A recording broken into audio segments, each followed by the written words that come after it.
Mm, we're on. Okay.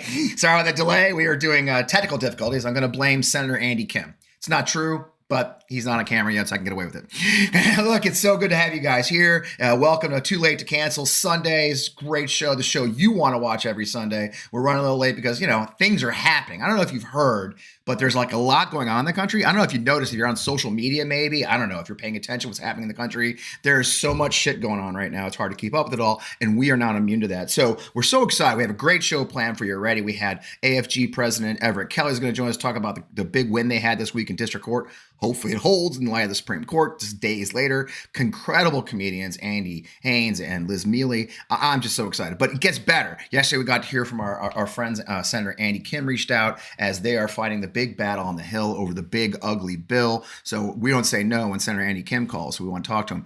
So what's going on with that? Well, hopefully you were sleeping last night, but at some point last night, our friends, the United States Senate, Republicans, mostly along party lines, though two Republican senators decided not to vote for it, passed the act, I guess the portion of this process, the Senate process, will bring the bill up for debate. Our friends, the Democratic side, asked for the clerk to read the entire 938 bill. My understanding is it's being read as we speak. There will be debate.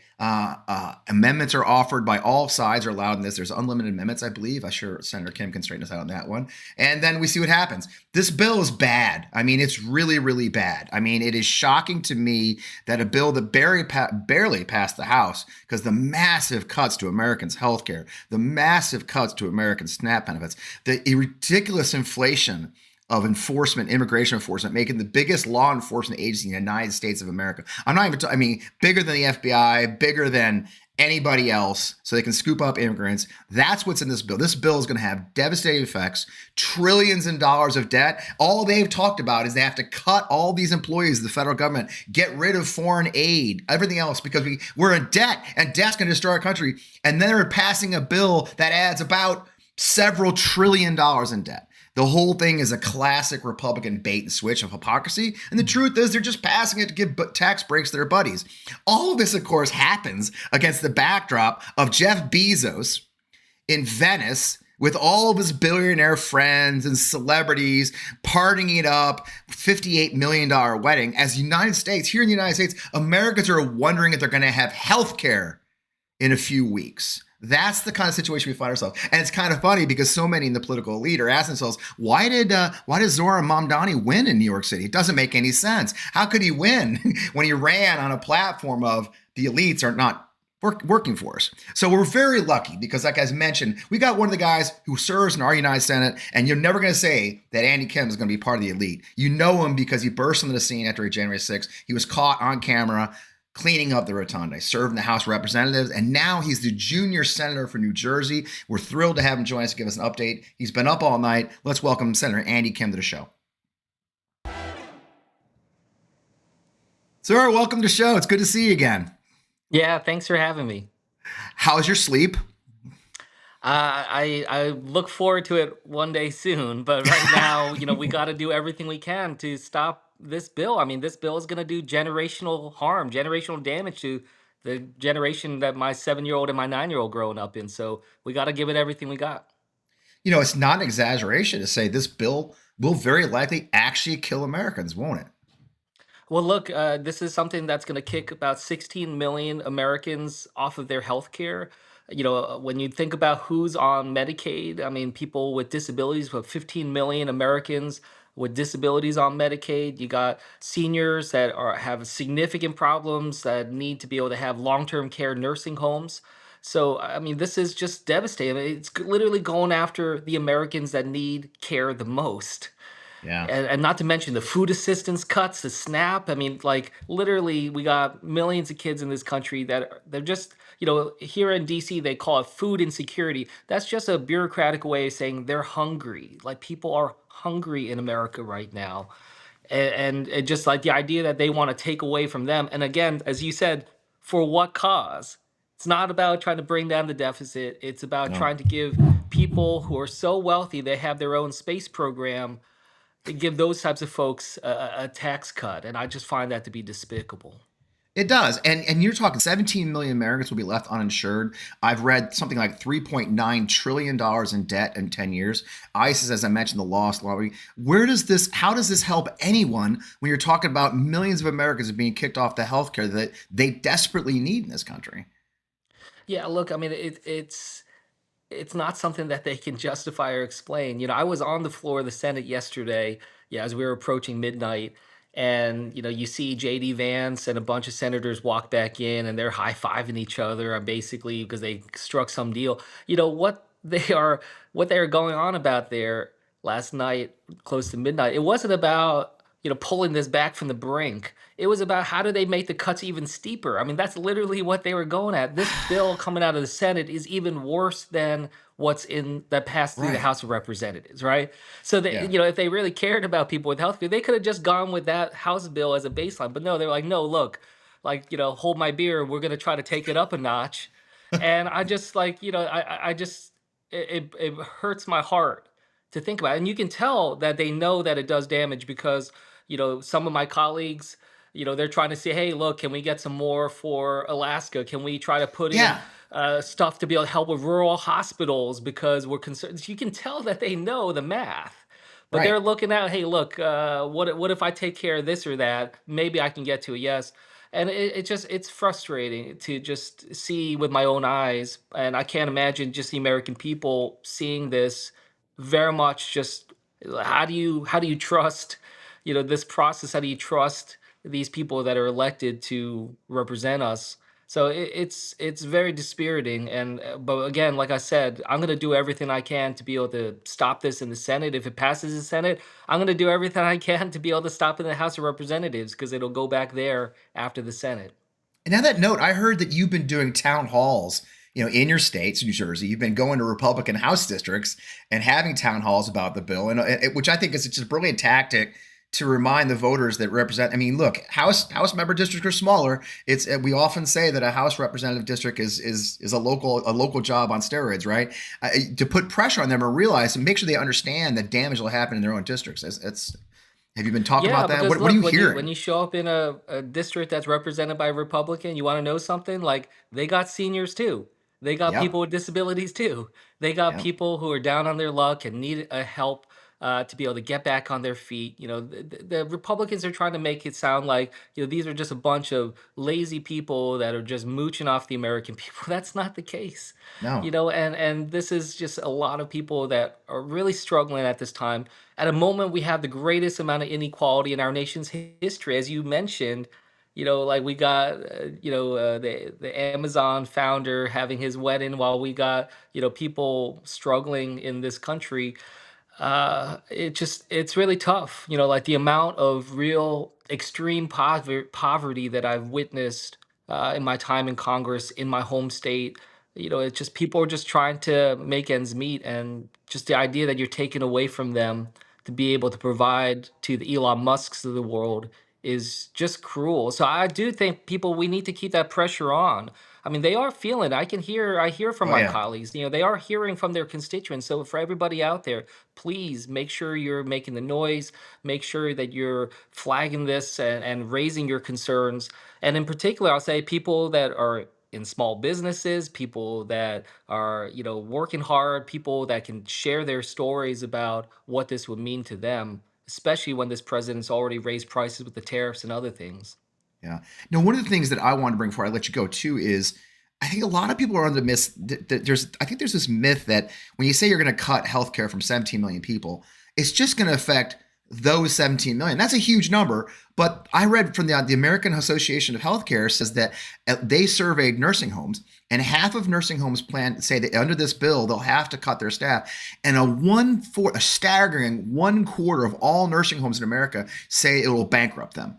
So when it's not just Medicare and Medicaid recipients that are going to suffer, that's what props up a lot of rural hospitals and Yeah. almost all of our nursing home rooms, isn't it? I mean, this is going to have a devastating impact far beyond the 17 million that get their healthcare directly, isn't it? Yeah, look, I talked with the hospital leader in New Jersey, and they said that because Medicaid reimbursements are such a huge part of their revenue, they're not sure their hospital can stay open. I mean, that'll affect Jesus. everybody. And that's why, we see, potential decimation of rural hospitals around this country, but it's not just rural hospitals either, and plus, beyond just the level of care, it's going to increase all of our costs. All of our Yeah. prices are going to go up as we see more and more people going to the emergency room rather than going for preventative care. And another, somebody pays for that. All of us pay for that. And so, this is just, a real lose, lose, lose on so many different fronts. And again, you always have to kind of keep in mind, why are they doing this? And it's heartbreaking to sort of see, just how devastating this is. As I said earlier, this is the most dangerous piece of legislation I've ever seen in my time in Congress so far. And which is why we need to make sure we're sounding the alarm. And as someone who ran in 2017, I remember, John McCain's thumb was saving the Affordable Care Act. I still believe we could have another one of those John McCain moments, but it takes courage, which is unfortunately something very scarce in politics these days. It does. And so a lot of people I know, I've heard from a lot of folks who are really scared and they're worried. They think it's done. That's a done deal. It's not a done deal yet. So I guess last question, sir, is what's next? And then more importantly, what can our viewers do to help? Yeah, look, right now, what you're going to see unfold over the next few hours and potentially days here in the Senate is we're going to start up the debate probably later on today and have a process called Votorama. Don't Hmm. get distracted by its name. It just means that we're going to be trying to use a bunch of amendments into the night to try to slow this process down, but also highlight the problems. For instance, my father is somebody who's unfortunately slipping into dementia, somebody who's had a lot of health problems, physical health problems. I raised in a previous Votorama about how this kind of legislation is gutting caregivers, people who are taking care of, our loved ones. That's my personal story about my worry about my father and whether or not he can get the care that he needs in a way that I can't be able to provide because he needs real medical help. I hope Yeah. others share your own personal views. We got to make sure we're not the Republicans are not just hiding behind the statistics. Make it personal. Let people know why it is that you care. And I think that that's what we need to do to try to stop it. And if we're not able to in the Senate, we try to stop in the House. And God forbid they pass it through the House and it's signed into law. We have to hold every single one of them accountable for that. And I say that as someone who Relentlessly. beat a Republican who tried to gut the Hmm. Affordable Care Act back in 2018. We need to make sure that we flip and we get real gavels into people who want to protect our care.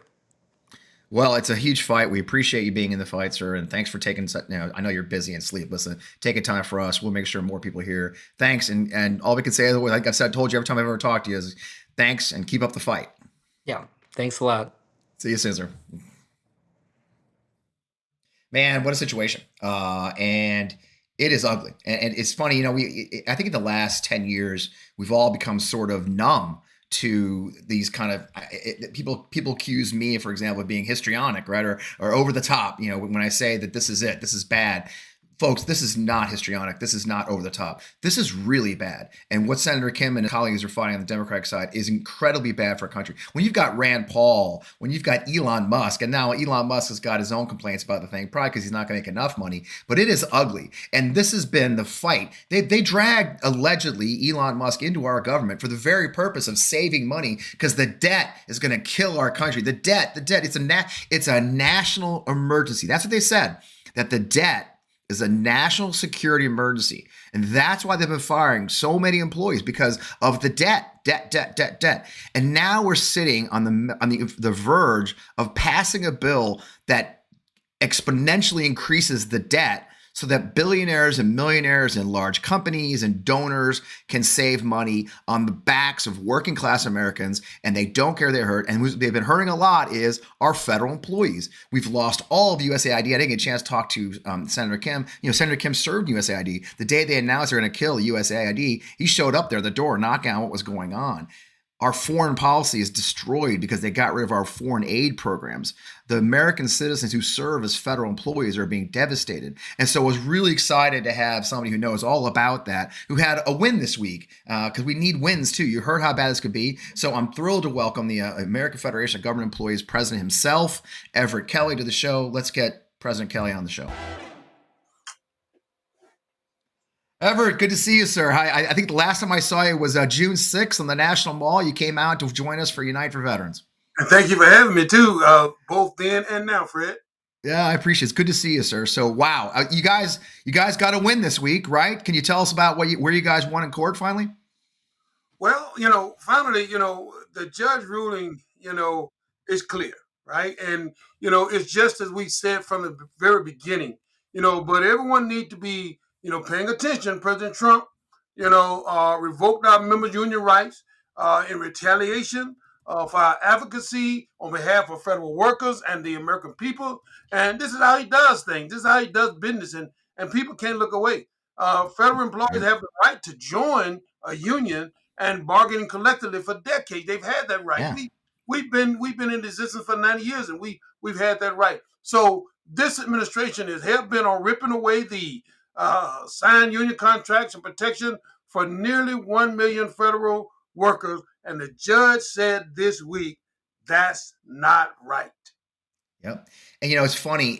And of course, we also had the Supreme Court. Does the Supreme Court ruling later in the week affect this? I know it's a federal district judge. Are you guys still counting a victory, or did the Supreme Court ruling about the limits? Is that going to affect you? Do your lawyers think that's going to affect you, or are you guys still in good shape? Because I believe you have a temporary injunction in place, right, to stop this? Yes, we have a temporary injunction in place. Now, it doesn't affect the entirety of this case. Okay. I won't get into all of the legal ramifications of it, but it does not Thank affect God. the entirety of this case. It's still a win for us, and we're Yeah. pursuing. We're moving forward. And it's just so clear.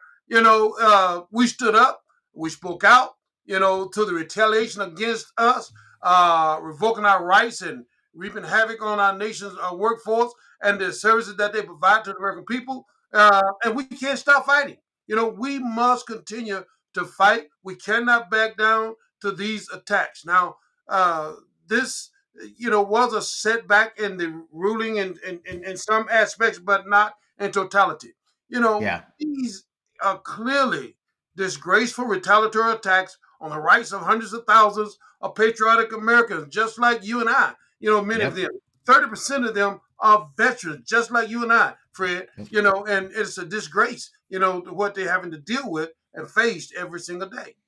And that's the thing, what shocks me, and I don't know if a lot of our viewers know, but Russell Vought, who now runs OMB, gave a speech just last year, I believe it was, where he said their mission, their goal as part of Project 2025 would to be terrorize federal employees, the bureaucrats, that they would come to work every day terrorized, right? And I talked to my friends who work for the federal government, so I have so many, again, because I'm a veteran, as you mentioned, Everett, and a lot of them do feel that pressure. I mean, are you hearing from your members that they are? It seems strange to talk about mental health of our federal employees right now, but this is truly an attack on their mental health and their well-being, isn't it? It certainly is. I talk to so many members that are just, frustrated, that are just ready to give up. And it's so unfortunate that this administration has taken this approach. Because these are patriotic Americans. Yeah. These are patriotic, workers that believe in what they're doing. They're not doing it, to make a profit. They're doing it to make a living, sure. But this services that is being provided to the American people, come because people enjoy providing those services to the American people. They want to provide those services to the American people. They want to make sure that it's done. See, this is the thing. The people that I represent take an oath, okay, to provide these services to the American people, and they take that to heart. So it is devastating, but these are the same employees that are devastated are also determined to fight back. That's the part that I love about the people that I represented, Fred. My father was one of your guys years ago. He passed away in 2010, but he was retired DoD civilian. He was very proud of his work. He was a Marine before that in World War II. He was and I don't think a lot of people. I think there's this faceless bureaucracy myth about who these people are. And your members, we know that no, they're not. A lot, like we did mention the veteran aspect, but a lot of them are just patriotic civilians who are coming up. And it feels like we were just in the, we've been saying there's been an alarm for years, as the aging of our federal workforce was a concern. And then there was a real real effort, especially in the last 4 years, to bring in younger federal employees and all. And the first thing they struck at was those probationary employees, the new ones that we desperately needed. Has that exasperated the situation where, and by the way, purposely, I'm sure, to that we once again have an aging population that also is just tired of this fight, isn't it? Yeah, you're exactly right. It is very disturbing, and to the people that came on board, to try to help this situation, and now to be told, that in essence you're worthless. We don't need you. We don't want you. Right. That's not fair. These employees take an oath to do their job. They enjoy doing their job. And people don't realize who these people are. These are not faceless bureaucrats. Most of these people, like I said, 30% are veterans, the rest whom are very patriotic, but they are our neighbors, right? Yeah. They are VA workers that take care of veterans when they come home from service. They are the people that take care of our air, the air that we breathe, to make sure that it's safe. They are the people that make sure that the food that we eat is safe to eat. These are the people that make sure that the skies that we fly in every single day are safe. These are the people that, make sure that our communities are safe. Talking about our BOP, or that the children get a quality education at the Department of Education. These are the people that they're calling faceless bureaucrats. They are not faceless bureaucrats. They are your family. They are my family. They are our neighbors. They are the ones that, coach our Little League football and soccer and, all of these things. These are the people that are being called faceless bureaucrats. And it's frustrating, and they are doing the work, and the work is important. As we speak, I'm getting text messages from a dear friend who's stuck in New York City. She flew into LaGuardia, took a taxi to Kennedy. That flight was canceled. Now she's going over to Newark because there was a bit of weather. I mean, things are going wrong. I mean, you'd have to be living in a vacuum as an average American to see the effects of the early firings, the contract freezes. I mean, it is really happening. Does it worry you, sir, that obviously they're going to blame the bureaucrats, but does it worry you, sir, as the people you represent, their systems that they support are being dismantled and falling apart, aren't they? Yes, and I experienced that same sentiment just this weekend. I got home last night from LA. I was already on a flight, and I'm a million miler. I fly all the time. I was going to say. Okay? But all of a sudden, they said I wasn't on the flight. I showed them that I was on the flight and I had a seat already assigned. They said there's nothing we can do. But this is the point. They may try to blame the people that I represent, but the people that I represent had nothing to do with that.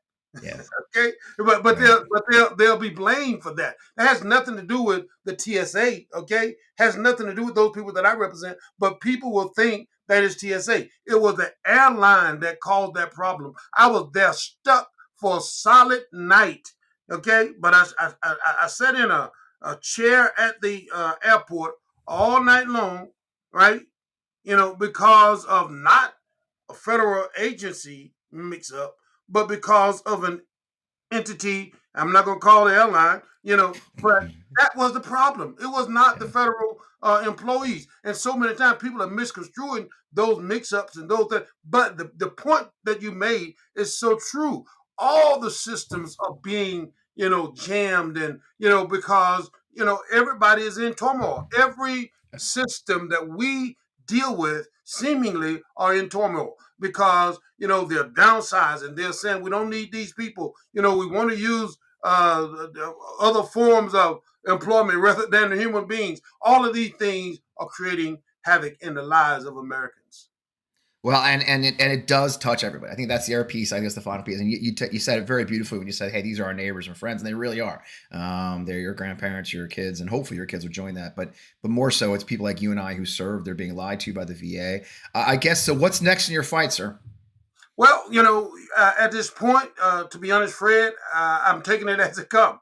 But fight, I will. Yeah. I've been trained to do that. It's just in my DNA. To do that because I believe in standing up for people that cannot stand up for themselves. That's who I am. That's who I've always been. So whatever comes, AFGE is ready to tackle it, especially if it's have anything to do with our workers' rights, standing up for our workers, making sure that they have collective bargaining, making sure that their basic freedom is protected. That's what we're here to do. Yeah, it really is life, liberty, and the pursuit of happiness we're talking about. Attacks on due process. I mean, one of the things that the judge highlighted in his judgment for you guys was that the Fifth Amendment, proper due process, was a violation, which seems to be the favorite gig of this administration. Is that due process is, we're not real big. They love 1 and 2, but not so much 5 as the amendments. So really, people could say this is a union fight and employee fight, but it really is a fight for the very rights that we all take for granted, isn't it? Absolutely. And this has been my sentiment from the very beginning. This fight is not just about federal employees. This fight is about our dignity. This fight is about the very democracy of this country. Because if the administration is successful in eliminating this union, then they're coming after every union. And that means that the Constitution that we defend and that we fight for and we believe in will diminish to nothing. And not only will not unions have rights, but citizens will not have rights. Yeah. Yep. That's what we appreciate. And so I'm going to let it go. That's a perfect place to answer. Thank you for taking time on a Sunday morning to join us here on Too Late to Cancel. We appreciate you. It's good seeing you again. I hope I see you in better circumstances next time. This is getting old. I like to just have a beer with you instead of this stuff, but it's all good. So, thanks, Everett. Great. Thank you so much. And we'll keep up with you. Cheers. Have a good one. All right. Bye-bye. Yeah. Well, just opened the funnest stuff this week, didn't we, man? It's funny how we actually describe the show as like a lighter approach to the news, but oh my freaking Christ, the news sucks. The news is so bad. So, hey, we got to balance it too. But, as we say, our favorite parts of the show every week is our wonderful panel. And we scored this week because I got lucky with 2 veteran comedians. I've been a fan of both of our guests this week. It's funny. Sometimes we bring in people maybe you haven't heard of. You've heard of these guys. If you're even on the internet for 5 seconds, you've run across their clips and their stories. Both of our veterans comedians have great specials. Both have new specials coming out. There's no way you can't meet them. So let's bring on our panel. Andy Haynes, New York City-based comedian, writer, performer, host of late night shows. And of course, Liz Miele, who you have definitely seen. Let's have the panel.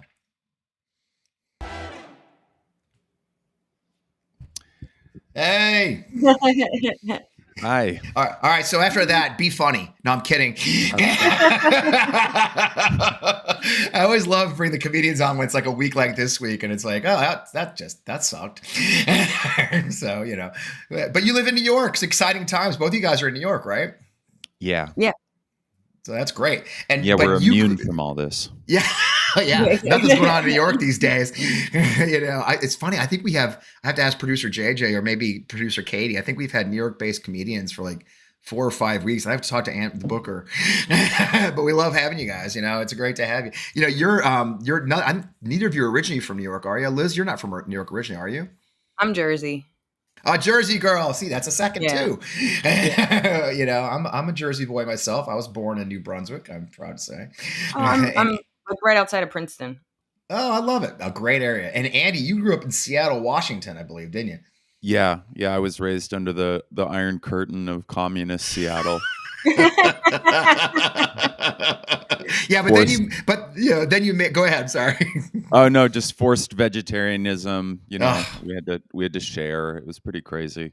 And now it's coming to New York. You got a Soviet commie nominee. I think it's got to be shocking to see the Iron Curtain fall on New York. And obviously led you to go. I believe you majored in religion, so obviously it affected you deeply. Yeah, I mean, I studied like sectarianism, like Israel, Palestine, Sri Lanka, a bunch of other places where people were upset with each other. So I'm ready for it. This is what you trained for, Andy. I know. Yeah, I'm ready for the fights in the street over the new caliphate that's going to be imposed. It's exciting. Yeah.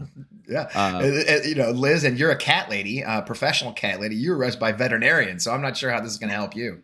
I do love how you're just like, Andy, you've had an education. Liz, you're dying with your cat. All right. Yeah, that's a fair criticism. I have a degree. It's not as good as my parents, but I have a worthless writing degree. Liz probably has more applicable skills than I do. I was going to say to the job. Well, that's the thing. I mean, you ended up in a job that actually uses some of your skills. That's not bad. Yeah, no, I mean, I'm dyslexic, so I'm still horrible at it. But like, I'm doing my best. Me and Andy, let me walk. Different sides came together to be here being okay comedians. Okay, the Yeah. okayest. I'm trying to walk my way through a dyslexic person going into writing for their degree. I mean, I'm not sure if I'm connecting the dots on that one, but that's me as a parent.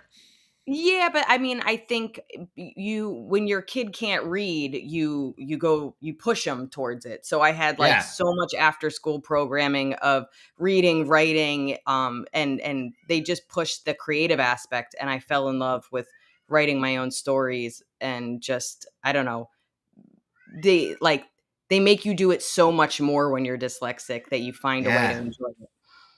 Well, my fiance is a English major, so I can't criticize anybody for the liberal arts. And if it wasn't for her, I probably wouldn't be sitting here with you. So it works out pretty well. You know, Andy, you just had you recently you had your baby. I think your first baby, right? And so has that affected Yeah. your comedy at all, or is it reduced it, affected it, made it better? I mean, let's how does a child infect your? Infect's probably the wrong word, and I'm very sorry about that to all children in America. That's fine. They deserve it. No, it's it's Sums it up. great. It's kind of ruined it because I don't, all I want to do is hang out with the kid. It's Yeah. pretty, when you're getting on a plane and your baby's crying because you have to go to the Laugh Hut in Toledo or whatever, you're like, why did I pick this life? I feel the same way in Turbulence. I'm like, I'm going to die on my way to the Chuckle Barn in, Peoria or whatever it is. But plenty of material.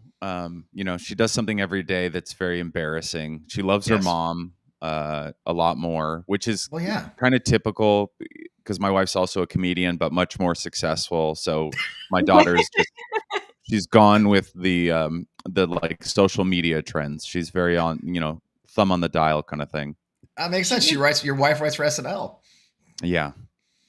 Liz, But I also sorry. think like your baby is like, I'm gonna go where the money is. Like, Yeah. I'm not gonna be with broke dad. That sucks. I trust it. Yeah. Yeah. She's got much Why are you still in the nicer clothes circuit? because Mom's a of it. huge success. Yeah, just let her take care of stuff. You're wrong. You're wrong in the fight. Let her take care of stuff. Sugar baby life. My fiance is extremely more successful than I am. I mean, it's almost embarrassingly how much more successful she is than I am. And it's fine. I'm a modern Nice. We're man. modern men. That's what it is. Exactly. We're in Lean touch. into it. We're in touch with our inferiority, and I think that's important. Liz, I was. It's funny. I'm sure you guys are used to sending your standard bio to a show, especially a show like mine. Neither of you have heard. There's no way.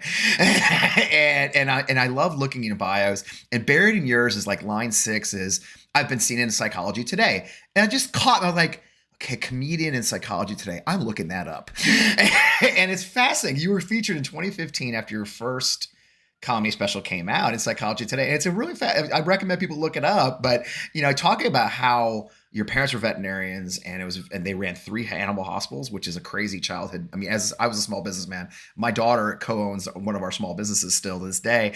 I know how that goes. It was just a fascinating story. I mean, your upbringing that kind of feeds so much of what you're doing now, doesn't it? Yeah, I mean, I feel fortunate. My entire upbringing is why I even have the little bit of a success I have, just because even though my parents were vets, they were business owners. So I have some business savvy because of Yeah. that. And my dad's dyslexic. He had 5 dyslexic kids. So he also never let anything get in his way. So Yeah. I mean, the amount of times my dad, we also lived next door to this animal hospital. So I didn't have like proper babysitters. So I don't know. I was raised really scrappy. And I think, and Andy knows this, like in this business, you utilize whatever you have, whatever half a skill you have, and you make it work. And I saw my parents do that as kids.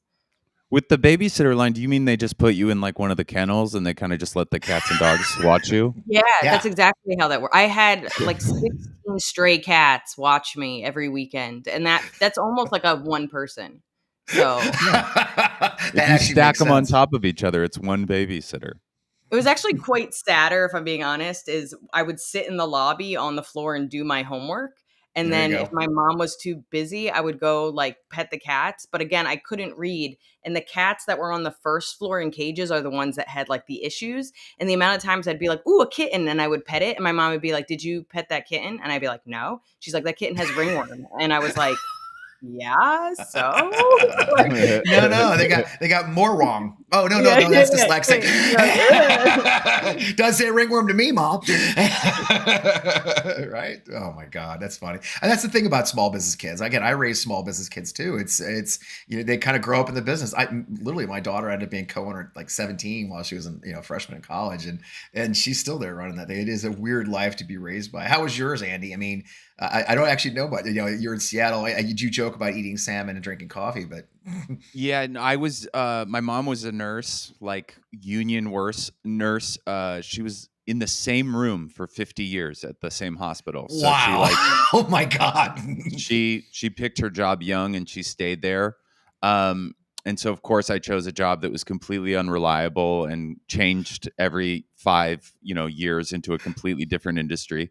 And my dad was like a corporate guy that kept on, he would try to go out and be an entrepreneur and then would lose everything and then go back to the corporate world and then make enough money to go back and lose everything. So he was kind of my inspiration, just to go out there and, you can fail and then you can sell out and then you can fail and you can sell out. So I'm pretty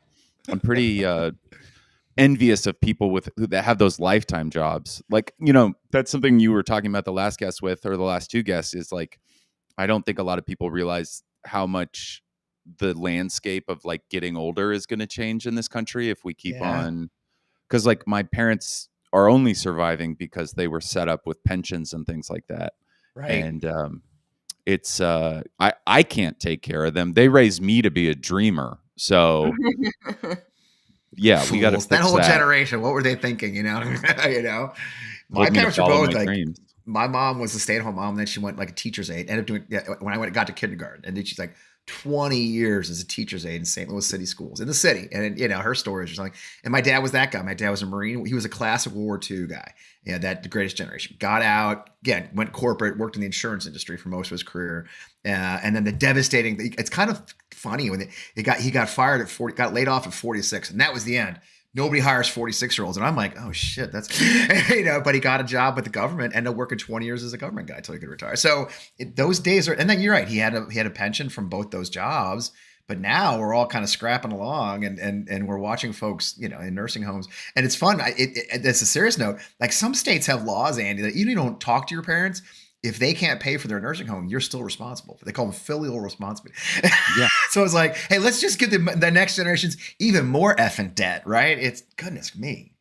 Yeah, it's going to be real weird when we're in our 60s and 70s, my generation, because you're going to see all these like tattooed elderly people, vaping, and then just wondering where do we go? Because we've been freelance consultants for our entire job, we got to hit it big, well, Liz. You could do the nursing home stand-up routine. Do you think there's a circuit for that, Liz? What do you think? I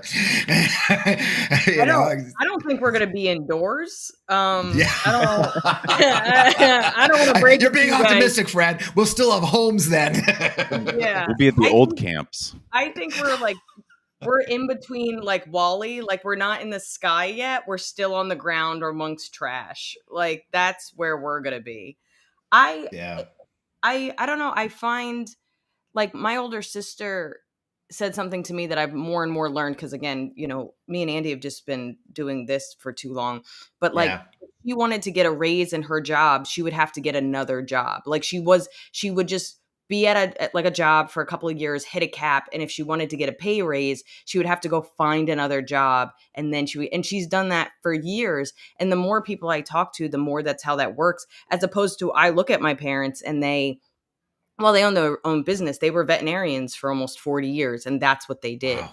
And that's just not how it's just not any part of I don't know anybody that's been with the same job for more than maybe 8 years. So it's more and more we were told not to do this because there's no stability. And since 2020, it's made me kind of laugh where I'm like, oh, you guys don't have stability either. And you also picked a job you didn't want to do. So I'd rather, continue to do this and be like, I'm still just saving my pennies. Like, but the landscape just changed for everyone.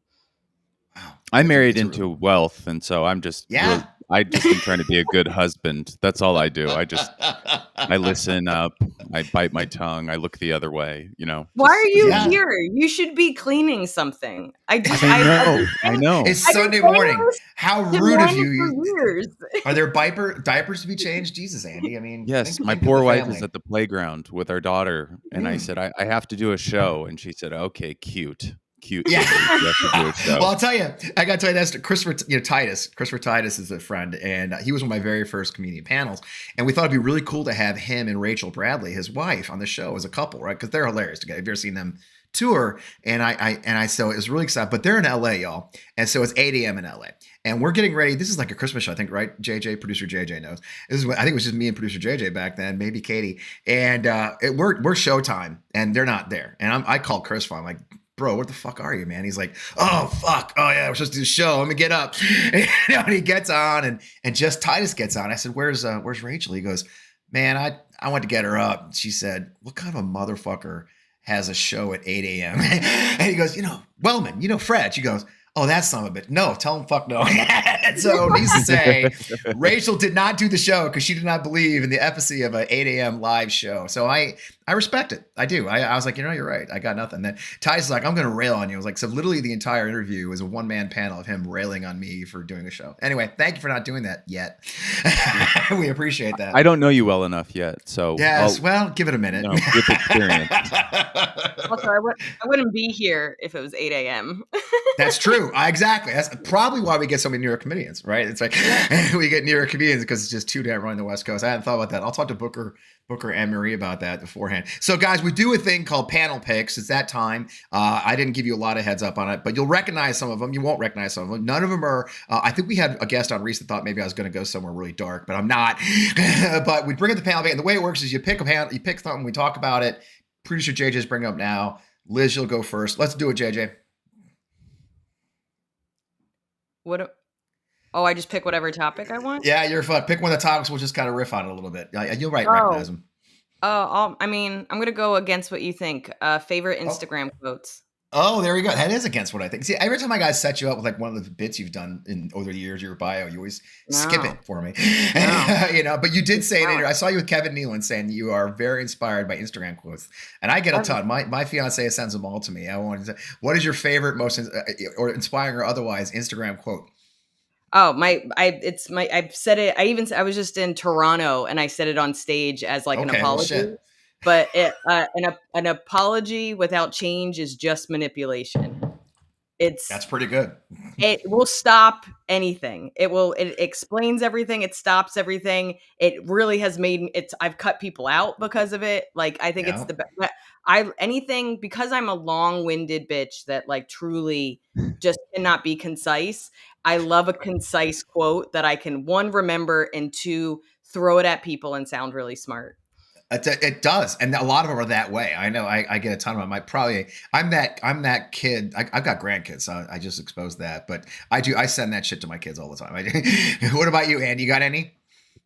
My favorite ones are the ones that are just like the dramatic. Like, I have a sister who like she'll post these like kind of God give me the serenity kind of posts. Yes. And I'm like, you're like a marketing manager at Amazon. Like, how serious is today? Like, I see all these like, it's like I see them mostly with like suburban Facebook moms where it's just like, dear Lord, give me the strength to make it through this weekend. And then I like look at what their life is, and it's like a soccer tournament. Soccer, exactly. Oh my, yeah, it is. That is my favorite stuff. Or the vague posts. Those are kind of my favorite. Like, you know what you've done, and I'm not. I'm above. A strong person knows. Like, okay, and I'm just enough of a neurotic person to go, fuck, what did I do? I must have done something. You know what I mean? I'm assuming they're talking about me because I am that neurotic thanks to my parents. Why am I tagged in this? Yeah. It's never that obvious, but I should look for that next time. It is a good point. But I was the last of 4 kids, but with a 10-year gap.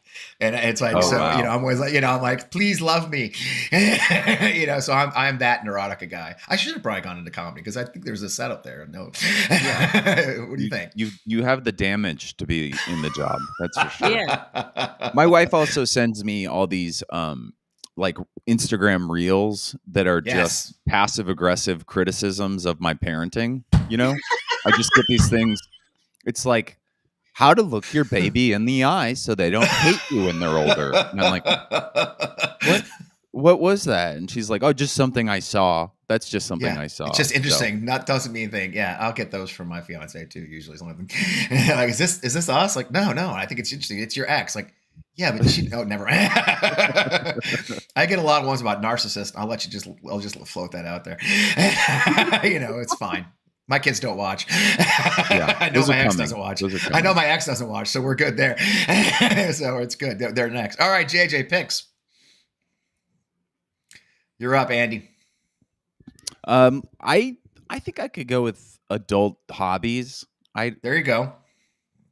I Do you don't have know any? what it is. I am a big I watch soccer or football as they call it in the rest of the world. Sport. Yes. And I would say like anything kind of around that, watching it or playing it is kind of the closest thing I have to a hobby. But I don't know why, but I get really annoyed when people if I walk past like a CrossFit class or like an F45 and everybody's like high-fiving, I'm like, what Liz. are you so goddamn happy about? I don't know why. I don't. If it's any Liz. credit, I do not high five anybody after my CrossFit class, and I almost Liz is a CrossFitter, you guys. I Irish goodbye every class, and I can't figure out why I'm like that. But like everybody else, is like, make sure you fist pound at least one person and say what you improved on, and I'm like, I'm not here for that. It's a cult. I have this workout app where like it's like it's guided workouts, and I'll always get like high fives and likes from like other users, and I'm like, who are you? Like, leave me alone. Yeah, I don't know what's going on here. Yeah, it's interesting. Liz, you've got hobbies. You're I think you were getting into crocheting at one point, or is that a pandemic thing, or really? I got into embroidery, and I did that for like probably like almost 2 years, and I'm trying to get back into it. Then I spent all of last summer trying to teach myself. I love art, so this is all like weird art. Yeah, on the road and stuff. So I was trying to teach myself how to draw. So I bought all these like drawing books, and my boyfriend has like a real job and is like does like 12-hour days and is like super busy. And he'll call me up for like a break, and he'll be like, "Hey, what'd you do?" And I was like, "I drew a cat." Like just like truly like a child he has to check in on. But like I was drawing, I really want to sew. Have I done anything? Have I even watched a YouTube video trying to learn? I have not, but I keep telling everybody in the hopes that I'll take a sewing class because I really want to learn how to sew. But it's all about ambition.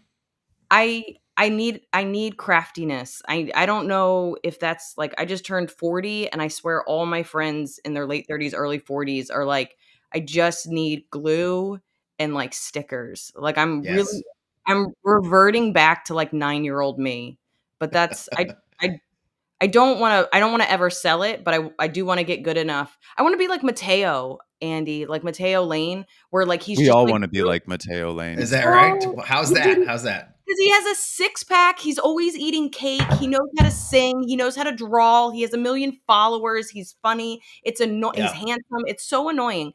But like he's a perfect body, trained opera singer, trained visual artist. Goodness gracious. And he's good at video games somehow. Like and he cooks. Like he really is like a full package dude. But you'll see him like doodling, and it's the cool. And I was like, oh, I want somebody to look over my shoulder and look at my doodle and be like, why are you here? Like I want somebody I wanted to be a jack of all trades, and I have no abilities. So, but I'm trying. No, makes sense. Go ahead. Sorry. Oh no, I can just do things that are not impressive. Like I can just like, I don't know, I can organize well, or I'm good at hiking, but not in a visual way. Nobody wants to watch me hike. If I came over and I saw your closet or your desk was really organized, I'd look at you in a different way. I'd be like, oh, okay. That's yeah, fair. it's just nobody's gonna see your closet unless you podcast. Unless I start a channel where I'm like, I'm Andy Haynes, the comedian organizer, which would probably be great for my killing career. HGTV. Yeah, I think. Yeah. You're both too young to be into birds, but that's coming. Just so you know, that's a thing that happens eventually. Yeah. I don't know why. I myself getting into like history books. That's a first stage. That's That's a the stage. natural progression of a It guy. is. You start reading about a president. Oh, Yeah. I'm Hey, reading I got a about the smoker. mafia. Yeah, that's a I good one. Yeah, no, I bought a 900-page book about the mafia, like the New York City mafia, and then it Yeah. was too big and I'm too slow of a reader that I made my dad cut it up into 3 different sections. And my Okay. dad first said he wouldn't do it. He's like, "That's so disrespectful to the author." I was like, "Nobody bought this book. Like, I bought it. Like, I'll do what I bought it and I'm gonna read it. I'm too slow to He got carry his around money. it." He got the money. It's all that matters. Yeah. He got the money. But I That's what like matters yelled the at my most. dad. I was like, "Fucking do it. Break it up." Do Like, surgery in this book, I vet. learned so much It's not about a why I dog. like Just the do it. mafia. I said, "Do it, I've never- Dad." I've never heard of anybody like dividing their book. That's such a smart idea. I've done it twice now. My dad has gotten really into it because I've asked if it's anything over 400 pages, it's going to take me like 6 months and it's going to hurt my back. People I know. on the train must just think you're so crazy. Like, who's that woman reading that chopped up book? Yeah. No, you look kind of nuts. I love all of this. This is a very unique approach. And talk about a picture of the psyche of somebody. Like, yeah, you chop. That's good though, you know. But Yeah, your book, you got a book. You have a successful book there. I think we have JJ's got a picture somewhere. But yeah, you are. Yeah, the cat. Oh, why wow. cats are assholes. So yeah, Andy She is a successful author. But That's it's the great. I didn't thickness even know of- that. Thickness of one book, by the way. Nobody needs to 200. chop it up. It's very Yes. Yeah. What happened That's to a like? real. Remember when Green Mile came out? The Yeah. book by Steve. It came out in novellas, like these tiny little like Oh, I love 90-page, and there was like 7 of them. So it was like, oh, that's 700 pages. You can read Yeah. it. Like yeah, take one to the beach. microdosing a book. That's Yeah. what I want. Little baby Microdosing a book. souls. Microdosing a book a book. There's a new Sounds term. something. Yeah, that sounds like something a boomer would say to a millennial. They're like, "Oh, you're microdosing mushrooms. You should microdose a book. How about that?" I'm almost positive that's what tweets are. Like you could trick I me would into say it is reading. Substack. You just described Substack. Yeah, I invented Literally. Yeah. My book agent is like, my book agent reached out. He goes, "Can you just write your Substack and just cobble it together?" I'm like, "Oh, that's a really good idea. I hadn't thought about that." But you guys know Andy Weir, who wrote The Martian. I don't know if you know this. I love this. This is by the way, I'm 59, so this is the kind of shit I remember. Andy Weir wrote The Martian. Nobody would buy it when he got the idea, so he actually wrote it as a blog. And so every chapter was a blog post. And then eventually he got enough of them and somebody bought it. Now he's a multi-gazillionaire, and his new movie's coming out with Ryan Reynolds, for God's sake, starring in it. You know, but that's how he wrote his book, was a blog post, one chapter at a time. So there you go. I have a joke. Microdosing. I have a joke about this, so I don't want it to sound like I'm trying to be conversational, but or like I'm trying to like panel you guys. But I do think it's funny that I hear these stories and they keep on getting older and older, you know, like these success stories. It used to be like, so-and-so made it at 29. So-and-so made it. And now I'm like, Monet made it at 70. He died shortly after, but he sold one painting and then he became a multimillionaire in his estate. But that's my story at the moment. That's definitely my story, because I'm staring at 60 in a couple of months. So don't even get me started on that shit. You look great, by the way. You know, bring it the pics. We don't want to talk about me fucking getting older. All right, Liz, you're up. Come on, do it. Do it. You want to. Cats versus kids. Oh. Only so I can just like I can play Andy. I could be like, I mean, my cat's been crying outside the door for half this interview. We can hear. I debate getting up. I mean, I think it adds like a little bit of like it's like cat TV for you guys. Like you can hear like you chose the better life. You could also have it like, I like how Andy is like, "Oh, I sent my kid out," and mine are like, "Mom, The thing is, the only reason is because you can let your cat cry at the door and nobody's like, "Oh, you're bad." If I just let my daughter, if you heard my daughter going "dad" this whole time, and I was like, "She's fine. I'll get to her in a minute." I left her a bowl of food. And they really get mad. You make your kid shit in a box for some reason. That's Everybody highly gets frowned so weird upon. about. If you leave them in the bedroom with a pile of food and a box to shit in for the weekend, everybody's calling the cops. Oh, yeah. My daughter sent me a picture. She's away for the weekend, and she sent me a screen grab from her home camera of her cat staring at the door. And she's like, "I'm just so worried about Abby." You know, I'm like, "She's a fucking cat." You know, what do you want me to do here? She's a Yeah. cat. It's fine, you know. But yeah, kids are a little higher maintenance for some reason. My favorite memory, my old apartment when I lived with Carmen Lynch, Andy. I lived with Carmen and another guy, and we had one bathroom. And my cat literally followed me from room to room. And like, if I'm taking a shower and you don't get it, you're out. Like, we don't have to. I have things to do. So I'm taking a shower, and my cat is just sitting patiently outside the door. And Carmen took a picture, and it just was like, oh, the line for the bathroom today is so long. Exactly. Liz, I could see you having one of those cats that could use the toilet. Did you ever try that? I haven't, and it's funny because I now have a place with 2 bathrooms, and I think that's what because I would be pissed if I was like waiting in line for real for the bathroom. Yes. But I just stayed. My boyfriend's friend, we stayed with them, and their cat can do that. And the meanest cat I've ever met, by the way. Like, it really was like, oh, I get why people don't like cats. So would never let me pet it, but like peed in the toilet. And I was like, oh, that's like, it's like you don't get love from it, but you don't have to take care of it. Like, ooh. I was like, I don't know. It's not a good thing. I did get a robot litter box, and I now have a full joke about it. It's like changed my life. I have an app that literally is like, I've been saying it's like a toddler. Like, I've been at my friend's place when like their daughter is like, Mom, I pooped. And now I have an app that like is literally like, Mom, I pooped. We need that. We need smart diapers, just diapers that just clean the butt itself. My daughter's just wearing my daughter's wearing like a little like metal underwear kind of thing. It looks like a helmet, like, you know, like a VR helmet, but it's for a crotch.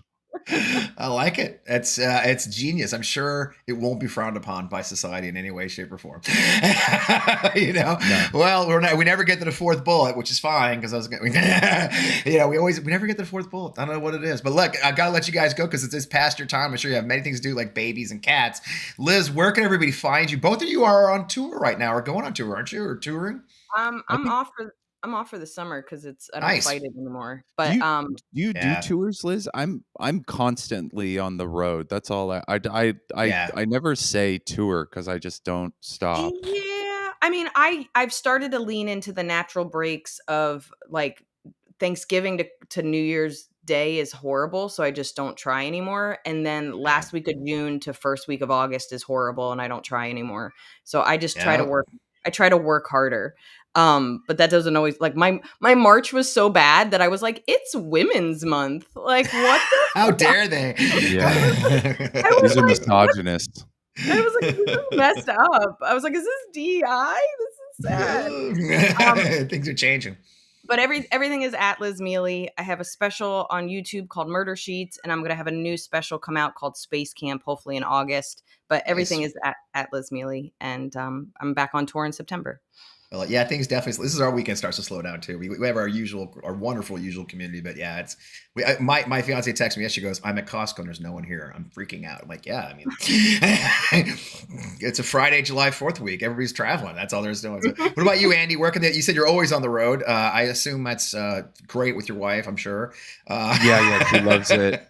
She never brings it up. No, I'm Andy Haynes on most stuff, or Andy Haynes on YouTube. I have a new travel show. I go to Guatemala to get blessed by a Mayan deity. But not random at all. No. And that's called Around the World in Andy Haynes, and that'll be out sometime in July. And go to my YouTube, go to any of my channels, subscribe, like me. Let me know that I'm great. Yes. Fill the hole that my childhood created, please. There's nothing wrong with that. All of us, as I like to say, my partner, my fiance says a lot. None of us get out of childhood unscathed. And some of us go into comedy, and some of us end up in the army. So I did army. And guys, thanks so much for joining us on a Sunday morning. I really appreciate it. I had a great time talking to you. We needed some levity this week because, oh my Lord, what a crazy week. So thanks so much. I hope we get to see you again. Thank you. Thanks, guys. Have a great day. Bye. We needed the panel. This is one of those weeks you really just need the panel. And people, this is why we do it, because I always feel guilty making our comedians kind of okay. Be funny now. Here's all the shitty news we just heard. 900 people died in Bangladesh. Anyway, how about that tour? But nonetheless, here we are. It's so good to see so many of our regulars here. I know it's holiday week and things going on. It's a crazy time. We are going to take the July 4th weekend off because nobody wants to be here on a Sunday morning. Neither do we. We're going to drink and shoot some fireworks, probably blow a hand off. Who knows? It's totally illegal in Missouri, so I won't be doing it. But nonetheless, we will be out. So we're going to take Sunday off this week for July 4th. We'll be back again the following week with another great show with great guests. Hey, look, you heard what Andy Kim said at the top. You have the power, folks. I hear this from you every week when we talk, right? You have the power. Jump in there, write your congressman, especially if you got a Republican like me. I'm in Missouri. Let them know we're watching them, that they're going to pay a price for destroying America's healthcare system just so some billionaires can go to Venice and burn more of our money like some new gilded age of elites. That didn't go so well for the last elites we had in this country and otherwhere. So it's our time. There's a lot of anger in America. Let them know you are angry. It's okay. Do it peacefully and patriotically. That's my motto. You hear it a lot. That was our motto for Unite for Veterans, where I met Everett Kelley the first time. Peacefully and patriotically, let our people know that we're not going to put up with it. I'd love you to, if you're not on Substack, we have a great turnout on Substack today, by the way. Probably our biggest Substack turnout yet. I'm thrilled for that. Oh, yeah, look at that. Thank you, Substackers. We love seeing you on here. If you're not subscribed to our Substack, it's really going bigger. I've got more time on my hands for reasons, so we're writing a lot. We're bringing new people in. That's fpwellman.substack.com. If you have not subscribed to the YouTube channel, we want to grow that YouTube channel. Come on, I know you're seeing me on every one of my social channels. Go over our YouTube channel, on Democracy channel. We got a lot more content. Intern Satchel, y'all. We got Intern Satchel now.